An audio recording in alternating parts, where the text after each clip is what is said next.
afternoon mga kapatiran. Magandang hapon sa inyo.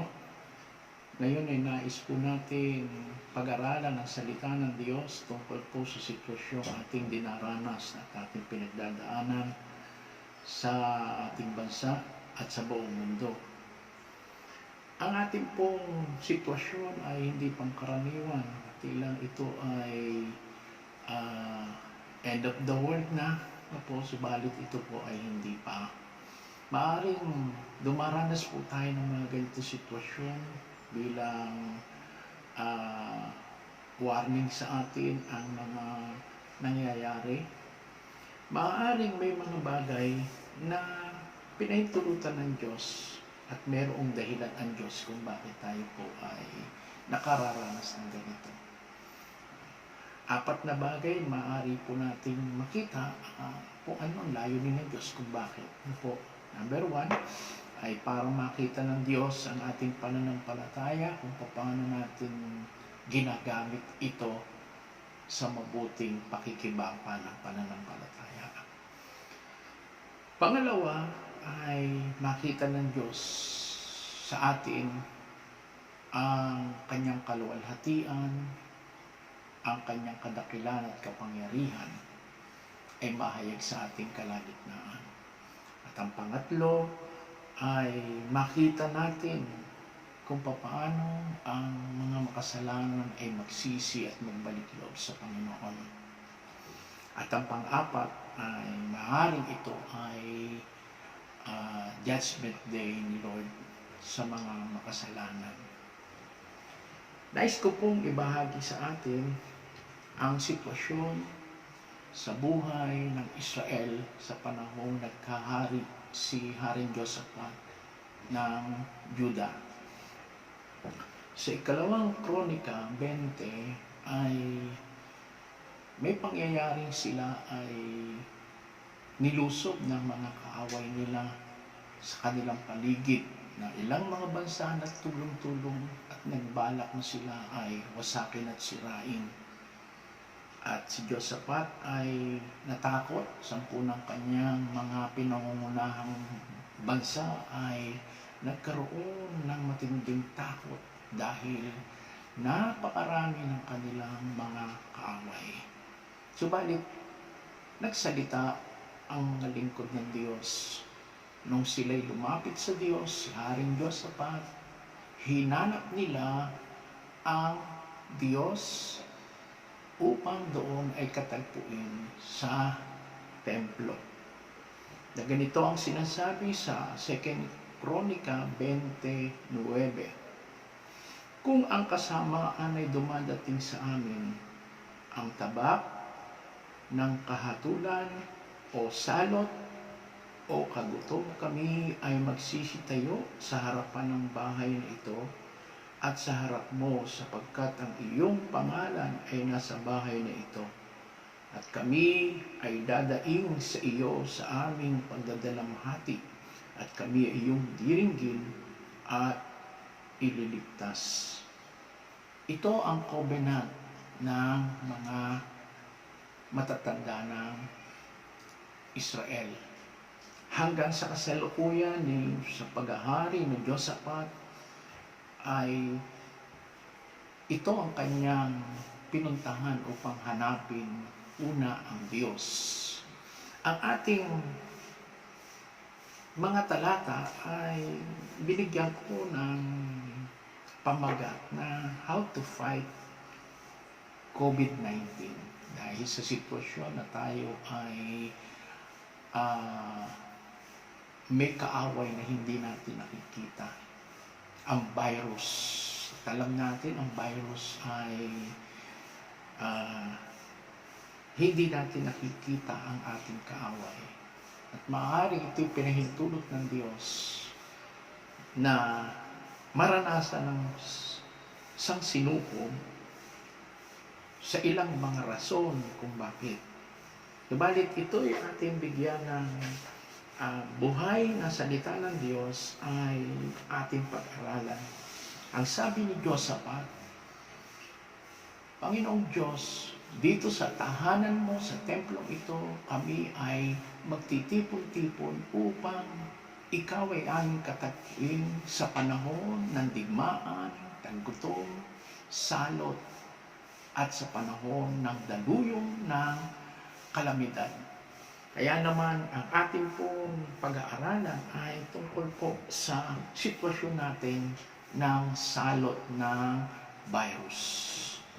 At sa virus na ito ay binigyan natin ng pamagat na how to fight COVID-19. Sa ating mga talata pa rin na sinasabi na ating pong mga talata, si Josaphat ay lumapit sa Diyos, 10 ng kanyang mga mahamayan. Sila'y nagkaisang lumapit sa Panginoon.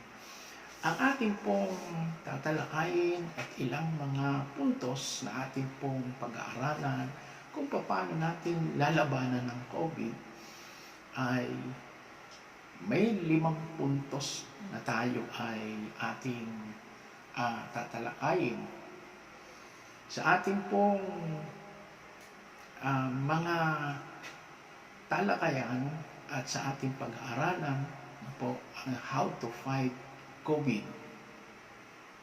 Ang ating kalaban ay hindi biro-biro. Mahirap kalabanin ang mga invisible na mga kaaway.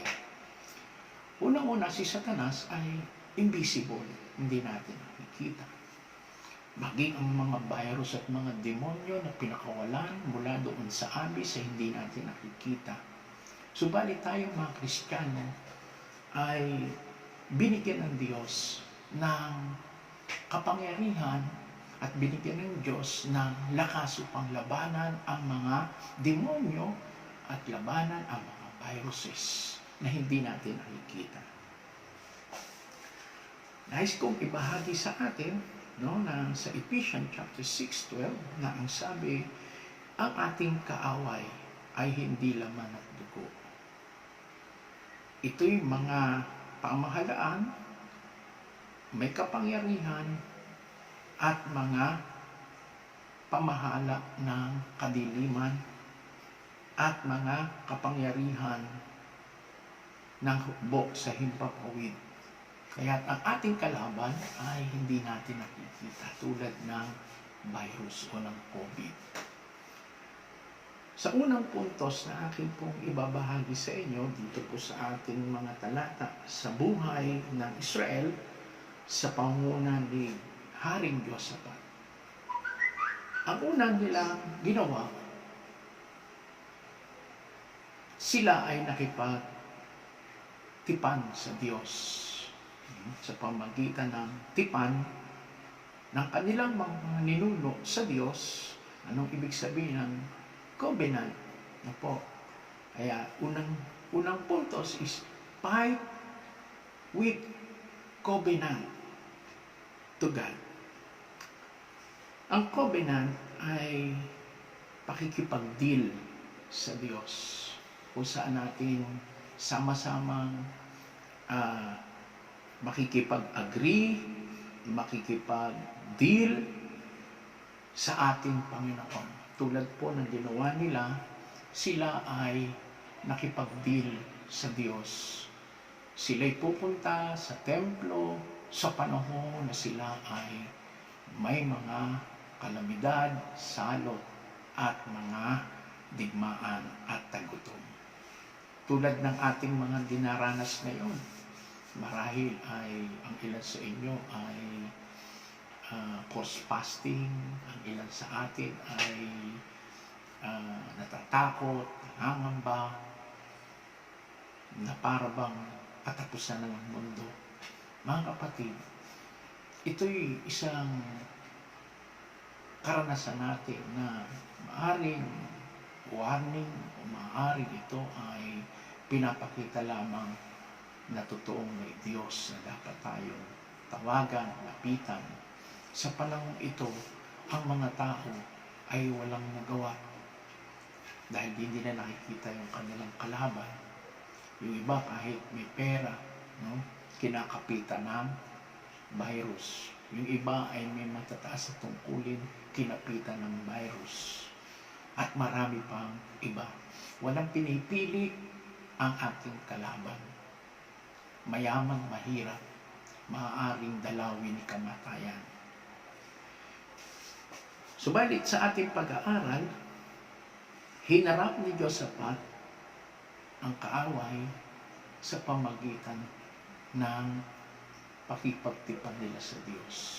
Fight with covenant with the Lord. Ang ating pong talata ay yung salata 9 ng sabi sa panahon ng digmaan, baha, pagkakamatay, kagutom, salot, tayo'y sasangguni at pupunta, tatawag sa Diyos doon sa templo. Sa pagtitipon natin, bagamat tayo po ay wala sa ating bahay-sambahan, tayo ngayon ay nagkakaisa ng puso't isipan na magpulit sumamba sa Panginoon sa ating mga tahanan. Tayo mga narito ay nagkakaisa.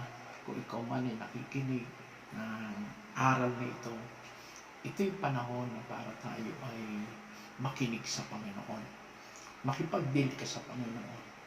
Sa panahon ito, pinakailangan natin ang lalo tayong lumapit, makipag-covenant sa Panginoon, ay ating i-dedicate natin ang ating buhay, i-commit natin ang ating buhay sa panahon ito.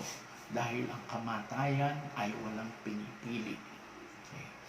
Si Josaphat at ang buong bansang Israel ay lumapit sa Diyos, nakipag-deal sila, nandalangin sila sa Panginoon, at tinawag nila ang Panginoon. At sa pamagitan ng kanilang pagsamo at pinahawakan nila ang pangako ng Diyos sa kanilang mga ninuno sa pamagitan ng pagpunta nila sa templo ng Panginoon. At doon sila ay magtitipon-tipon at doon sila itatawag at diringgin sila ng Panginoon. Pinahawakan nila yung covenant nila at covenant ng kanilang mga ninuno hanggang sa kanilang henerasyon. Pinahawakan nila ang covenant na yan o yung agreement o yung kanilang deal between God and man. Tayo ay maaaring makipag-deal din sa Panginoon. Personal nating dealing with the Lord, mahalaga po ito. Magkaroon tayo ng covenant sa Panginoon. Ano ba yung covenant? Yung ating mga promise ni Lord, paghawakan mo, at yung promise mo sa Panginoon ay pinangahawakan ng Diyos. No? At ano man yun, meron tayong personal covenant, pakikipag-deal sa Panginoon, mahalaga po. Po. Kaya, harapin natin ang COVID-19, yung letter C is covenant to God. No po? Yan po yung fight with covenant to God. Okay. Yan. Tandaan po natin, hindi natin kaya ang kaaway. Subalit kung meron tayong pakikipag-deal kay Lord, yung covenant natin, yung promise ni Lord sa atin, ay pinangahawakan natin, maharap natin ang kalaban na COVID o virus na hindi natin nakikita, na ating pinangahawakan ang promises ni Lord. Ibig sabihin, yung agreement, yung words ni Lord, yung mga promises ni Lord ay ating pinanghahawakan at ito'y ating tinatayuan, no, sa panahon ng labanan. Subalit kapag dumating tayo sa panahon ng labanan at wala tayong pangako ng Diyos, maaaring tayo matakot, mangamba, babalisa, at tayo umurong dahil wala tayong pag-deal sa ating Panginoon. Dahil alam natin na hindi sumusuway at hindi nabibigo ang sino mang nagtitiwala sa Diyos. Romans chapter 10 verse 11. No? Kapag tayo ay nakipag-deal sa Panginoon, ang kanyang mga pangako ay ginagawa niya, no? Jeremiah chapter 1 verse 12, no? Tinitignan ng Diyos ang bawat salita niya kung ito'y natutupad niya at kung ito hindi niya pa nagagawa ay gagawin niya ito. Kaya magkaroon tayo ng covenant, no? Sa salita ng Diyos at mismo sa ating Panginoon. Sabi ng Bible, wala tayong magagawa kung tayo hiwalay kay Kristo. Subalit ang manatili kay Kristo at sa kanyang salita, na po, ang lahat ng bagay ating magagawa. Kaya sa hapong ito, kailangan natin makipag-covenant sa Panginoon o fight with covenant to the Lord. Okay, nakipag-covenant ka na ba? Nakipag-deal ka na ba kay Lord? Tulad nila Josaphat, nakipag-deal sila sa Panginoon. Kinausap nila ang Panginoon at ang Diyos ay nangusap sa kanila sa pamamagitan ng isang propeta ng Diyos. No? At ang Panginoon ay bumaba kay Hazael na anak ni Zacarias. Sa verse 14, nangusap ang Diyos sa bansang Israel sa pamamagitan ng kanyang propeta. Naaring ngayon kami tumatayo ng mga propeta ng Diyos o spokesperson ng Panginoon at sinasabi niya ang mensahe niya na nanggagaling sa puso ng Diyos. At ito ang marahil mensahe ng Diyos sa atin ito. Sa verse 12, nanalangin sila na ang sabi, Diyos namin, parusahan mo sila. Hindi namin kaya sagupain ang gayong karaming kaaway. Hindi namin malaman ang aming gagawin. Ikaw lang ang aming pag-asa. Yan. Kaya makita natin na alam nila na kakampi nila ang Diyos at mayroong pangako ang Diyos. Kaya hinarap nila ang mga kaaway nila kahit minsan wala tayong magawa. No? Wala tayong lakas para gawin ang lahat ng ito. At wala tayong minsan hopeless tayo sa mga sitwasyon ating pinagdadaanan. Tulad nila Josaphat, sila'y hopeless. Tulad natin, tayo ay hopeless. Naka-quarantine tayo, wala tayong magawa. Minsan tayo'y nababagot pa. Kung minsan tayo ay nakapag-iisip ng hindi maayos, negatibo. Pero kung tayo ay tumingin kay Kristo na siya ating author at finisher ng ating pananampalataya, sa Hebrews chapter 12 verse 1 to 3, siya yung fix your eyes unto Jesus. He is the author and the finisher of our faith. Kaya makita natin dito na kapag tayo nakipag-covenant sa Panginoon, nakipag-deal, nakipag-agree sa salita ng Panginoon, ay makikita natin ang gagawin ng Diyos. No? Bibigyan tayo ng pag-asa. Pangalawa, fight with obedience to the Word of God. Sinunod nila Josaphat ang payo ng propeta. Ang sabi ay magtiwala kayo sa propeta ng Diyos, sa lingkod ng Diyos, at magtiwala kayo sa Diyos at kayo magtatagumpay. No? At sila ay pinagbili ng manatili na lamang sa kanilang bansa, sa kanilang tahanan, dahil ang pakikibaka nila ay pakikibaka ng Diyos.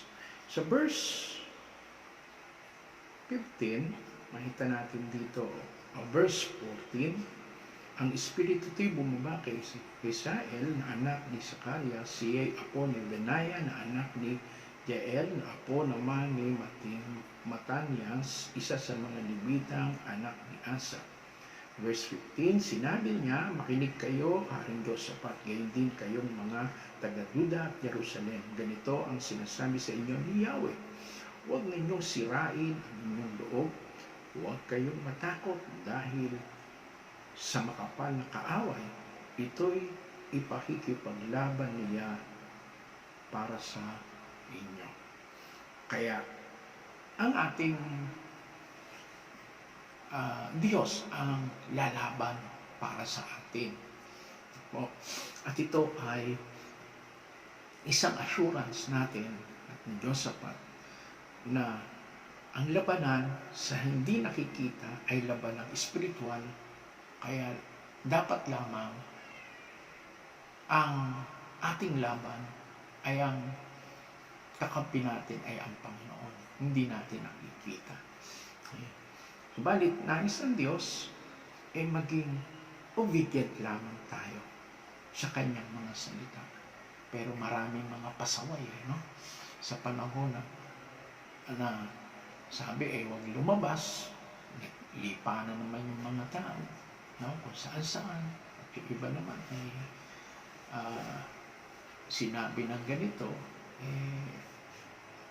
dahil nga pasaway, no? Naniniwala tayo na ang mga Kristiyano hindi dapat maging pasaway. Dapat tayo ay maging obedient sa Word of God. Okay? At ang pagiging obedient natin sa salita ng Diyos ang maghahatid sa atin sa pagkapanalo. Sabi ni propeta, huwag kayong matakot, huwag kayong mabalisa, huwag niyo sirain ang inyong kalooban, manatili na lamang kayo. No? Sabi ng propeta ng Diyos, okay, si Hazael, na maging obedience tayo sa salita ng Diyos. At makita natin dito na kapag tayo naging obedient, sabi doon sa 1 John 5:18, ang mga anak ng Diyos ay hindi nagpapatuloy sa pagsuway o sa kasalanan. At sila ay hindi maaaring galawin ng diablo. Pero meron tayong immunity mula sa Panginoon dahil sa dugo ni Kristo. Meron tayong immunity sa anumang salot gawa ng kaaway.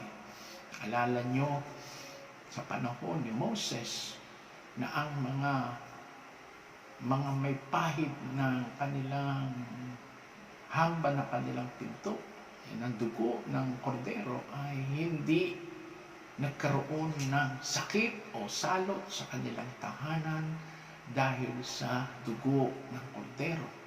Sila'y sumunod na pahiran ninyo ng inyong mga hamba ng dugo ng kordero. At dahil doon, sila ay hindi nagalaw ng salot. At naniniwala tayo na tayong mga tinubos ni Kristo, tayong mga nagtiwalag, nag-alay ng buhay kay Kristo, ay meron tayong immunity. Po, tayo sumampalataya sa salita ng Diyos na tayo ay hindi pwedeng galawin ng kaaway. No? Tayong mga sumusunod at hindi nagpapatuloy sa kasalanan. Nais ng Panginoon sa pamagitan nito ay magkaroon tayo ng covenant, ng cleansing, forging ng ating mga kasalanan. Maaari ito ay paglilinis ng Panginoon upang tayo ay magkaroon ng fear of the Lord. No? Sa mga sitwasyon ito ay tayo lalong lumapit, magpakabanal dahil ang tumawag sa atin ay banal na Diyos. Nakita natin dito na mga anak ng Diyos hindi nagpapatuloy sa kasalanan, hindi mga pasaway. Okay? Kung tayo naging mga pasaway, kailangan natin mag-reflect. Kailangan natin magsisi at malungkot. Sabihin natin, Lord, patawarin ko kami, linisin po kami ng iyong banal na dugo na nabus sa krus ng Kalbaryo. Dahil sa dugo ni Kristo, tayo patatawarin, linisin sa lahat natin ng karumihan. Kaya fight with obedience. Hindi tayo mananalo kung tayo ay pasaway. Okay. Pangatlo, sabi rin sa ating mga talata, sa verse 15, verse 17, ang sabi ay huwag niyong sirain ang inyong loob, huwag kayong matakot, huwag kayong mabalisa. Kapag dumarating ang mga sitwasyon na hirap, hindi natin alam kung ano ating gagawin. Siyempre, tayo ay nasa flesh pa, maaring makaramdam tayo ng takot, kabalisahan, pagkaalala. Subalit, hindi dapat nating hindi tayo ma-overwhelm ng takot. Bagkus ma-overcome natin ang takot at ang mga kabalisahan dahil yan ay kaaway na pananampalataya. Kaya number 3, fight with valiant of faith. Yung B stand for valiant. Ano po itong valiant? Ito po yung lalaban tayo ng mayroong lakas ng loob, tapang. Ang ibig sabihin nito ay tayo ay may lakas na ating pananampalataya. No?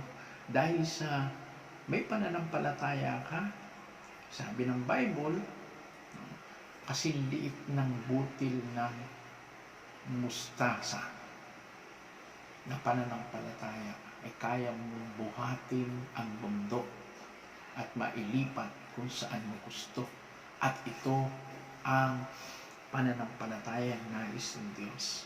Sa pagharap sa labanan ay kinakailangan natin ng tapang, kinakailangan natin huwag tayong uurong, huwag tayong maduduwa, huwag tayong mababalisa, huwag tayong matatakot. Because fight the good fight of faith. Sa panahon natin ngayon ay talagang dumarating po yung pangamba at takot dahil marami tayong mga haharapin mga problema, maraming mga obligasyon, maraming mga sagutin. Subalit, naniniwala tayo na walang pagsubok na dumating sa tao na hindi natin kaya. Bagkus ang Diyos ang gagawa ng paraan upang magawa natin ang lahat ng mayroong katagumpayan. 1 Corinthians 10:13 po. At ito ay nagsasabing God is in control in everything. Kaya harapin natin na may pananampalataya na walang agam-agam, takot. Masasabi natin na ang Panginoon tutulong sa atin. Hebrews 13:5-6. No? Walang agam-agam na masasabi natin ang Panginoon ang tutulong sa atin. Hindi tayo matatakot. No? Kahit magkaubusan ng bigas. No? Hindi tayo matatakot. Kahit na magkaroon pa ng shortage ng mga bilihin, na tayo ay nagtitiwala na ang Diyos ang magpo-provide ng lahat. Ang Diyos ang tutulong sa atin. Sa panahon ng mga taggutom, sa panahon ng mga salot, alam natin, ito yung pasimula ng paghihirap. At yan, alam natin na susulat yan sa banal na kasulatan. Sa Luke chapter 21, masasabi natin yung sign of end times, second coming, the Lord, rapture, po, kasama yon na ang salot ay talagang darating at daranasin at titindi pa ang kahirapan. Ihanda natin ating sarili. Maging matapang tayo sa mga hinaharap nating mga sitwasyon. Hindi pwede tayo ay matakot, mangamba, mabalisa. Kasi hindi tayo mananalo kung tayo'y mayroong takot at pangamba. Fight the good fight of faith, sabi po ni Apostol Pablo. At dito makita natin, kailangan natin na lumaban, fight with valiant of faith. Okay. Kaya meron na tayong C-O-V, yung valiant of faith, kinakailangan natin, harapin natin ng may katapangan, o hindi masisira ang loob, hindi matatakot, kahit napakarami pa ng kaaway, kahit di mo nakikita, huwag kang matatakot dahil tignan mo, ang Diyos na hindi mo nakikita ay higit na makapangyarihan sa Espiritong nasa sanlibutan. 1 John 4:4. Po, ang Diyos natin ay higit na mas makapangyarihan kaysa sa Espiritu ng Diablo. Kaya hindi tayo dapat matakot, hindi dapat tayo mangamba, bagamat nararamdaman natin, no? Huwag tayo magtiwala sa pakiramdam. Tayo'y magtiwala sa covenants, sa Word of God, sa mga promises ni Lord. Tayo magtiwala. Okay. Ginawa nila, ang sabi po rito ay magtiwala kayo sa Diyos. Huwag niyo sirain ang inyong loob. Huwag kayong matakot. Kasama ninyo si Yahweh, sabi nito. Kaya, ang covenant natin yan, no? Sa Hebrews 13:5 and 6, no? Sabi, hindi tayo pababayaan, ni iiwanan man ng ating Diyos. Kaya, sa pagkakataon ito, bagamat sabihin natin ay maraming mga namamatay, na po, tandaan natin, bagamat ang mga patay nasa ating kapaligiran, pero ang mga lingkod ng Diyos ay iniingatan ng Diyos. Psalms 91, basahin natin no, sa chapter 91 verse 6 to 9, no? Tayo ingatan ng Diyos at padadali niya ang mga anghel upang tayo ay pagserbisyuhan at ingatan. No? Nilikha ng Diyos sa mga anghel, bagamat di natin nakikita, subalit sila ang magmi-minister sa atin. Hebrews chapter 1 verse 14. At tandaan natin ang mga salita ng Panginoon na tayo ay iingatan niya, hindi niya pa yan pababayaan. Panghawakan natin ang covenant natin sa Panginoon. Ang mga salita ng Panginoon ang magpapatatag sa ating pananampalataya.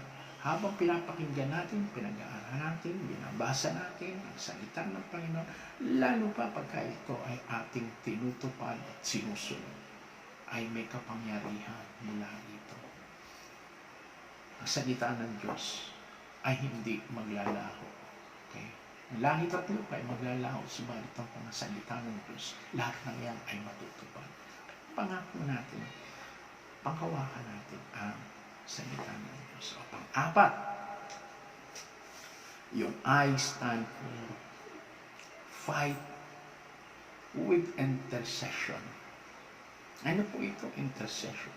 Sila'y sama-samang nanalangin, sama-samang hindi kumain. No? Sila'y sama-samang nag-ayuno, nanalangin, para labanan ang kanilang kalaban na hindi pa nila nakakaharap. Maaaring tayo, wala tayong COVID at hindi tayo tataglan. Pero yung salitang intercession, tayo ay pumapasok sa isang spiritual battle. No? Ini-intercede natin ang ating bansa, pinapanalangin natin ang ating mga mahal sa buhay, ang ating mga kapatiran, ang ating mga nasa gobyerno, ang ating mga mamamayang Pilipino. Tayo ay pumapasok sa isang spiritual battle. Through spiritual battle, nandun yung ating pong sama-samang pananalangin. Fight with intercession. Sabi ng Panginoon doon sa Matthew 26:41, hindi nyo ba ako masasamahan manalangin kahit isang oras? Kaya, sabi ng Panginoon, manalangin kayo, magpuyat, upang hindi kayo madaig ng diablo. Take note mga kapatid, ang Panginoon ay palaging nananalangin. Lagi siyang dumudulog sa Ama at ito ang ating modelo. Sa bawat sandali sa ating buhay, napakahalaga po ang ating pakikipagniig sa Panginoon. Yung Espiritu mo at yung Espiritu ng Panginoong Jesucristo ay dumudulog sa sa banal na trono ng Diyos at doon tayo po ay nagkakaroon ng intercession sa Panginoon. At tayo po, bagamat lahat tayo ay wala man doon sa laban ng pisikal, pero lahat tayong mga Kristiyanong nag-i-intercede o intercessor, tayo ang mga spiritual warfare. Tayo yung mga frontliner, spiritual frontliner. Dahil ang labanan ay yung spiritual. Ang sabi doon sa Ephesians 6:12, no? Ang ating kalaban ay hindi laman at dugo. Ang ating kalaban ay ang mga kapangyarihan sa himpapawid, hukbo sa himpapawid, at mga pamahalaan ng kadiliman ang ating kalaban. Ibig sabihin, na-identify natin ang ating kalaban. Kaya tandaan natin, ang pananalangin at ang pag-aayuno natin, ang sabi ng ating Panginoon sa Matthew 17:17 hanggang 21, no? Ang ganitong klaseng espiritu hindi mapapalayas kundi sa pamagitan ng panalangin at pag-aayuno. Sila'y nag-ayuno. Sa verse 3, nabahala si Diyos sa pagsiya'y sumangguni kay Yahweh, inutusan niya na mag-ayuno ang lahat sa buong Juda. Yan, nakita natin ito. Sila ay nag-ayuno, nanalangin. Ibig sabihin nun, sila'y nagpakumbaba sa Panginoon. At sa kanilang pagpapakumbaba, pinakita nila sa Diyos na sila'y walang magagawa kung wala ang Diyos sa kanila. Sila'y umaasa sa Diyos. At ang kapangyarihan ng Diyos sa ating pag-asa. Kaya, fight with intercession. No? Hindi natin kayang gapiin ang COVID, no? Physical. Pero sa pamagitan spiritual, maaaring magawa natin, sabi ng Bible, na walang hindi mapangyayari sa verse 17. Walang hindi mapangyayari sa mga sumasampalataya. Kaya tayo ay magsimulang manalangin. Kung kaya mo, fasting ka. Alang-alang sa mga taong nabibiktima ng mga demonyo. Alang-alang sa mga taong napapahamak. Marami ang mga napapahamak na hindi nakarinig ng salita ng Panginoon. Marami ang mga namamatay na hindi nakarinig ng salita ng Panginoon. Kawawa sila. Kailangan natin, kailangan nila tayo, kailangan nila ang panalangin natin upang sila'y mangaligtas. Hindi lamang sa physical safety nila, kundi spiritual salvation ang kanilang kaluluwa ay kailangan. Sa panahon ito, kailangan natin kaisa tayo sa pananalangin tulad ng ginawa ng Diyos ni Haring Josaphat. Sila'y nag-ayuno sama-sama na po at pinakita nila sa Diyos na sila'y nagpakumbaba. Sila ay walang magagawa at pinakita nila ang kanilang pagsamba at ang kanilang dedikasyon at ang covenant nila sa Panginoon. At naniniwala tayo kapag tayo ay nanalangin at nagsimulang manalangin, ang mga kaaway magkakagulo, ang mga gawa ni Satanas ay mawawasak at masisira, at anumang mga scheme ng kaaway o mga plano at strategy ni Satanas ay mawawasak ng ating panalangin sa Diyos at pag-aayuno. Okay. At mismo ang Panginoong Yesus ay nagsabi na yung ganitong uri ng demonyo hindi kaya palayasin lamang sa pamagitan ng salita, hindi kinakailangan samahan mo ng pananalangin at pag-aayuno. Verse 21. Mga kapatid, kailangan po natin, bagamat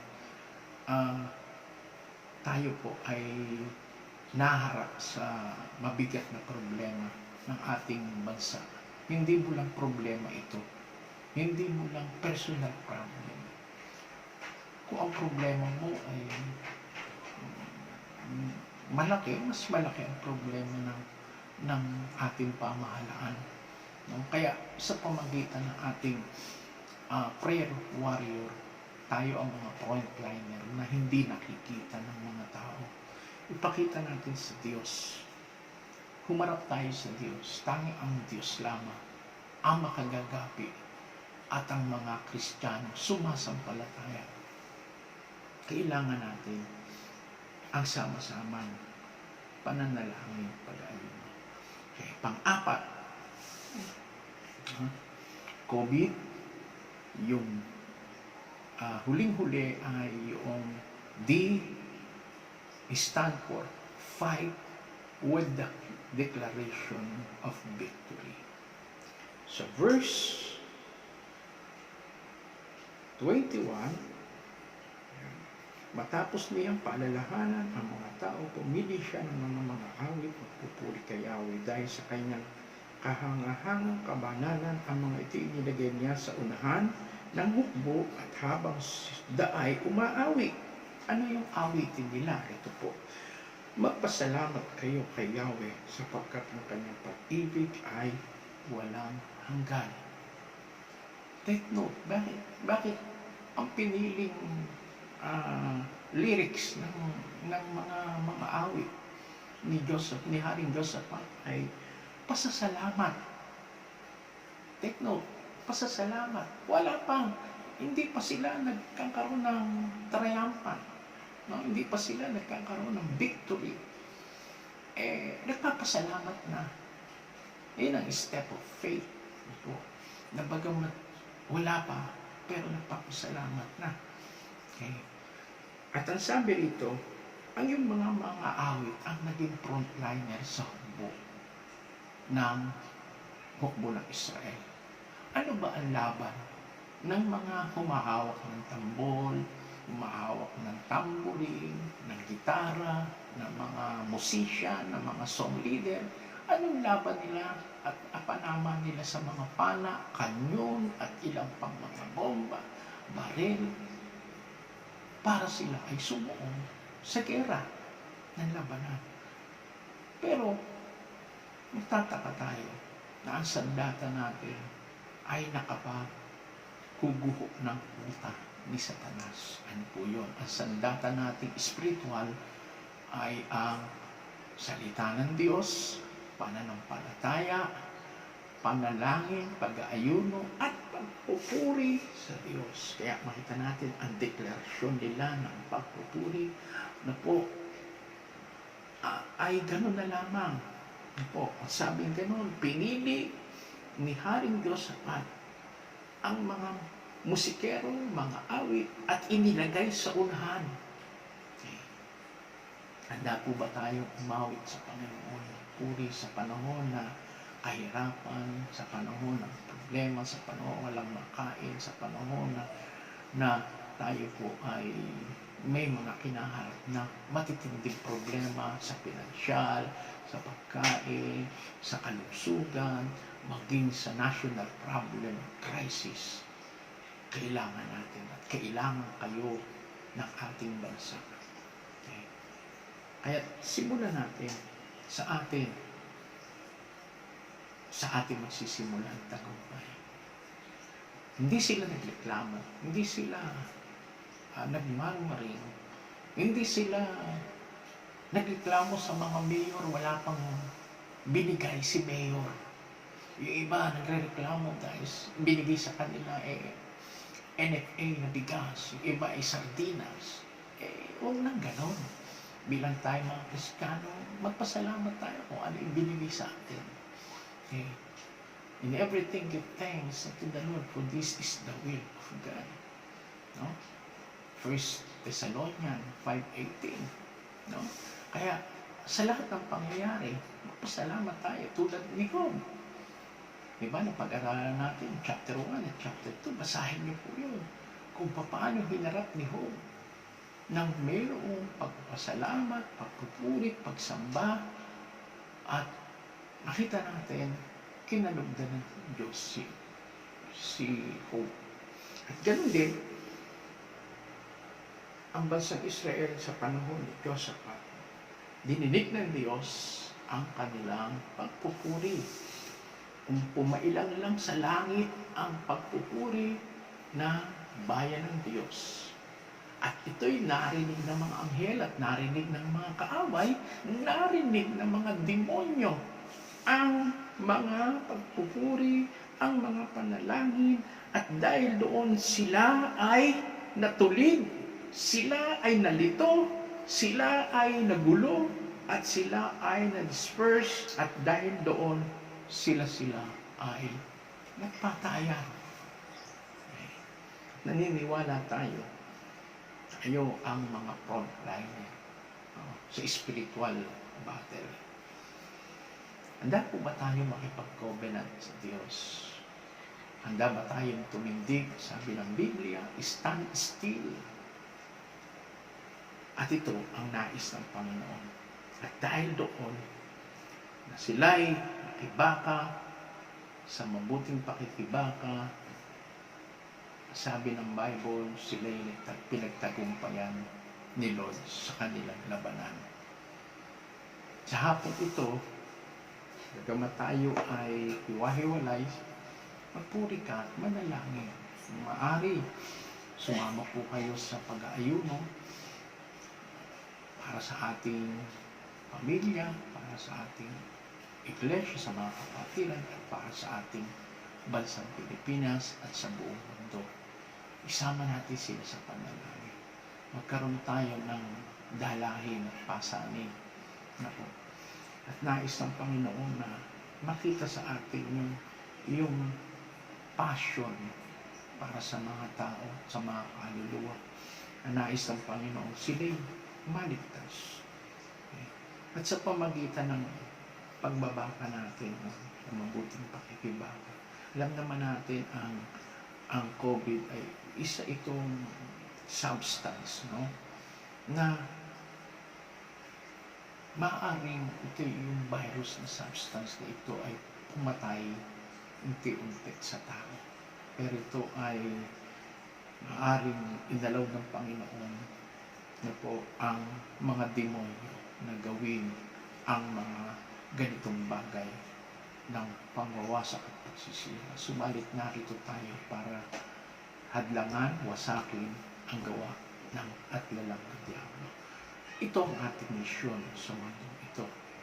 Sa 1 John 3:8, naparito ang anak ng tao upang wasakin at sirain ang lalang ng Diablo.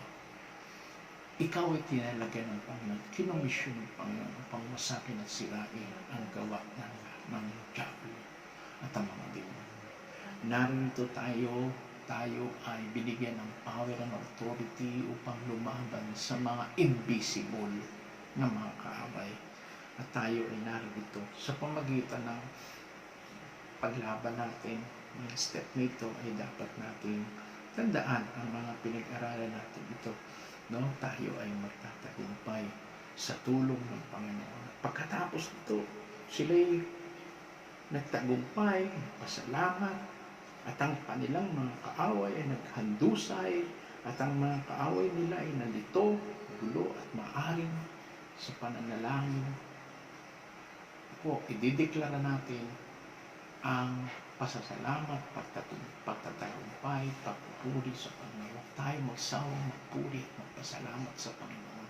Narinig ito ng Diyos, narinig ito ng mga demonyo, at dahil doon sila ay maglilipana at sila ay malilito at sila ay mawawasak. At naniniwala tayo sa ating pagpupuri, pananalangin, pag-i-intercede sa ating pag-aayuno. Naniniwala tayo, itidisol ng Panginoon ang virus ng COVID. Naniniwala tayo na kakampi natin ng Panginoon. At dahil doon, pagkatapos noon, sabi doon sa verse, nakita po natin, sa verse 25, natapos ang kanilang labanan, sila'y nanalo, pinagtagumpay ng Diyos sila sa kanilang mga kaaway, at dahil doon marami silang nasamsam ng mga gamit, ginto, pilak at kayamanan, hindi halos maubos hanggang 3 araw, hindi maubos-ubos ang kanilang hinahakot ng mga kayamanan galing sa kanilang mga kaaway. At tuwan-tuwa sila nagpuri hanggang sa ika-4 na araw. Sila'y sama-sama, nagdiwang, nag-celebrate ng tagumpay na tagumpay ng Panginoon para sa kanila. Ang Diyos ay makikipaglaban para sa iyo. At ang tagumpay ay kasama tayo sa pagtatagumpay ni Kristo. Doon sa krus ng Kalbaryo, tayo ay tagumpay. Sabi doon sa 1 Corinthians 15:57, tayo ay kasama sa parada ng tagumpay. At naniniwala tayo, kasama tayo sa parada ng tagumpay. At kaya sa pag-uukang kinakailangan natin, alalahanin natin ang mensahe na ito mula doon sa karanasan ni Haring Josaphat at 10 ng kanyang mga kababayang Israel, no? Let's hold on and stand still to the promises of God and to the covenant of God, and obey the rules of engagement. Fight the good fight of faith without fear nor dismay. No? Let us united in prayer with thanksgiving in our heart. Naniniwala tayo na itong laban na ito matatapos dito sa tulong ng kapangyarihan ng Panginoon. Kaya natin ito. Amen? Kaya natin ang pagtatagumpay sa tulong ng Panginoon. Kaya mga kapatid, siguro sa susunod na linggo ulit ay magpalakasan tayo. Pagpalain kayo ng Panginoon, ingatan kayo. Ang panalangin ko'y ingatan kayong palagi ng Panginoon. At kayo may immunity mula sa Panginoon. Harapin natin ng walang takot, pangamba. Pagkawakan natin ang mga pangako at salita ng Panginoon na may pagpapasalamat, pagpupuli. Pagpalain nawa kayo ng Panginoon. God bless to all.